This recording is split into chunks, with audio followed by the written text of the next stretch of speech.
be very careful before you simplify into a pawn endgame. Pawn endings in chess have a very definitive character somehow.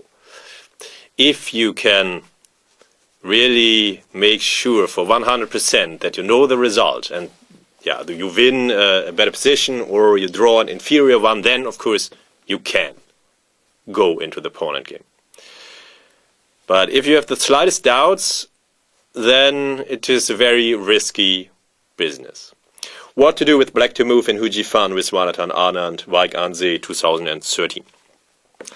To play knight f5 when white more or less must allow the pawn endgame, or to do something else like h5. Okay, and then of course it would depend a bit how much time you still have on the clock.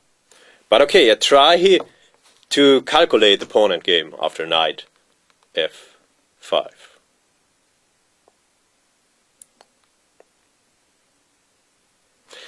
The pawn endgame is only a draw, but it is of course quite difficult. White must exchange, and white must activate her queen side pawns. As now the breakthrough is threatened, the king must come back, and g4 is also more or less logical to blockade the king's side. And now this one white pawn is keeping back two black ones. This is the problem somehow why the position is only drawn. Okay, Vichy probably had also calculated king d5, seen that he had the opposition and he will invade, and maybe he misjudged here the position, but I don't know, of course.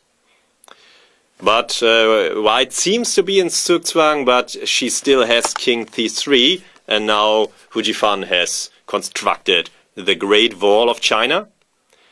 The wall has only one door, but the inroad is not large enough somehow. White's king can always stop and direct invasion, and now, after king d3, the resulting queen endgame is a draw from a theoretical point of view. And as the knight endgame at the beginning is winning, it doesn't make sense to go there, of course. And after e4, b5, white's outside passed pawn gives her a draw. After king c5, it is just in the traditional way. The outside passed pawn distracts the king, and then it's a draw.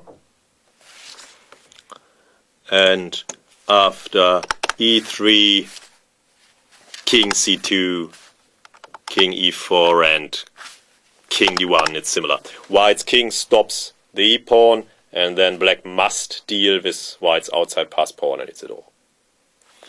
So Vichy played king d5, the only move to draw, and a draw was agreed. So the pawn endings can be extremely tricky and difficult to calculate, even for the world champion. So you really must be 100% sure when you exchange your last piece, an active piece, against a passive piece of the opponent into a pawn endgame. The knight endgame, on the other hand, after h5 is winning in the long run. Black's knight is more active, his king better centralized, and knight endgames are like pawn endings according to Botvinnik's guideline. I will deal with this a bit more in the second part of this DVD on the guidelines and rules of the special endgames, knight endgames. It is not possible probably to calculate all variations to the end here, but black should be winning, and so the knight endgame was the better way to play. In the pawn endgame you can try to be 100% sure, really, also as human, but you need some time to calculate, of course. While here you cannot never be 100% sure, but it normally should be winning with one extra pawn, more active knight, more active king, and white is some kind of slide zugzwang here. There are some lines, but okay, b5 gives away the pawn, and with two extra pawns it must be winning despite the reduced winning potential. And after a5, white's queen side is blocked and black is too active, and this also must be winning according to the computer, but also the longer you look at it, human intuition is the same.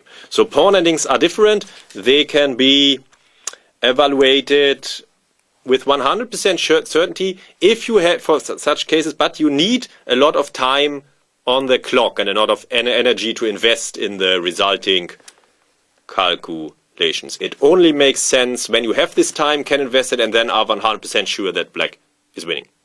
Otherwise, it doesn't make any sense to simplify into the pawn game, and then in that case you should stay in the knight endgame and seek your winning chances there.